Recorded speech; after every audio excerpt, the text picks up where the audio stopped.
So, story about two bricklayers today, okay? So, these two bricklayers are in the middle of building this beautiful, beautiful cathedral. And a man walks by and he says to the first bricklayer, "What are you doing?" And he said, "Ugh," he goes, "This is what I do all day. I just lay brick on brick on brick." He goes, "It's the most boring, tedious job. I hate it, but I guess it's what I have to do, right? This is how I make a living, so I deal with it. But yeah, that's pretty much what I'm doing. I'm just laying bricks." And the man kind of looks at him and walks away and goes up to the next bricklayer and he says, "What are you doing?" And he says, "Oh my God." He goes, "I'm so happy and lucky to be part of this. I'm building this beautiful, beautiful cathedral. It's going to be so, so nice when it's done. It's going to make a statement in this community, and I can't wait to be finished, and I'm just so excited that I'm part of it." So the moral of the story here, right? I mean, it's probably obvious. It's what we think and it's what we do, right? But here's the thing, and I talk about this a lot when I'm dealing with teens and trying to teach them to find their purpose, right? It's all about your why. And as many of my fellow coaches know, and many that I've gone through some coaching programs with, they know how important it is finding the why, right?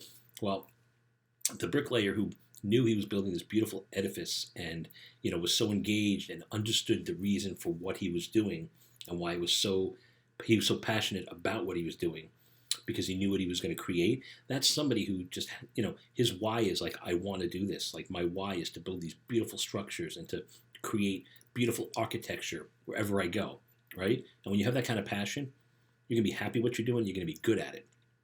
And the other gentleman who just looked at it as a job, how many of us, right, are, as adults, are just in jobs that, they're not really resonating with us. It's what we do, but it's not really, we don't get up every morning engaged and excited. Like I could tell you, I wake up every morning and I never ever think about going to work because what I do, I love. I'm helping kids, I'm helping teens, I'm helping adults too, and I just love it. So this is not work for me. This is my passion. This is my why. I do this because I want to make a difference in people's lives, especially teenagers, and that's what makes me happy and that's what drives me. So I never look at this as work, right? So our teens, the reason I want to bring this up is I know sometimes our teens, they might not have all the answers and they don't have all the life experiences to make the best choices, but they are a lot smarter than we give them credit for. And I think that if you have a child who knows what they want to do or is at least signaling that there's something they want to do, it's really important to let them follow their passion because if that turns out to be their why, they're going to be so successful and they're going to be happy. And I get it. I have a son that wants to be a professional drummer, and he's an amazing drummer. And I don't put it past him that he could do this. But we've had the conversation. I don't care if you want to do this, go for it.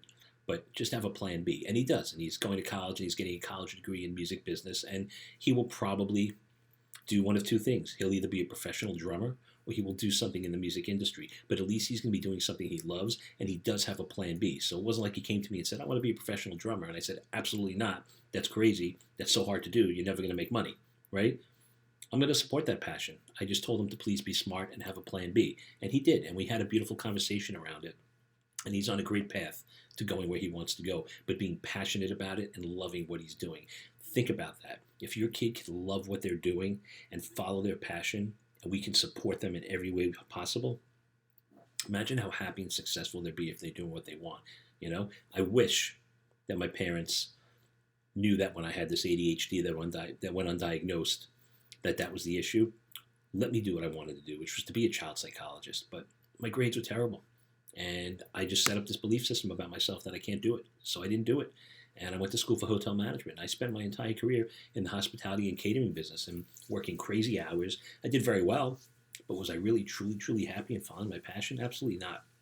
So that story. Talk to your kids. Find out what they want to do. And if they don't know what they want to do, hey, that's okay too. These days you don't have to be 21, 22 years old and know what you're going to do the rest of your life. Let them go out there and explore. Let them give them a few years to figure it out.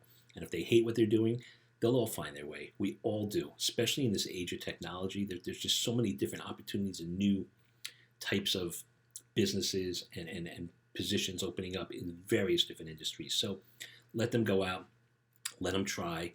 And if they fail, that's okay. They're going to learn and they're just going to be better for it. So hope this resonates. Have an awesome day.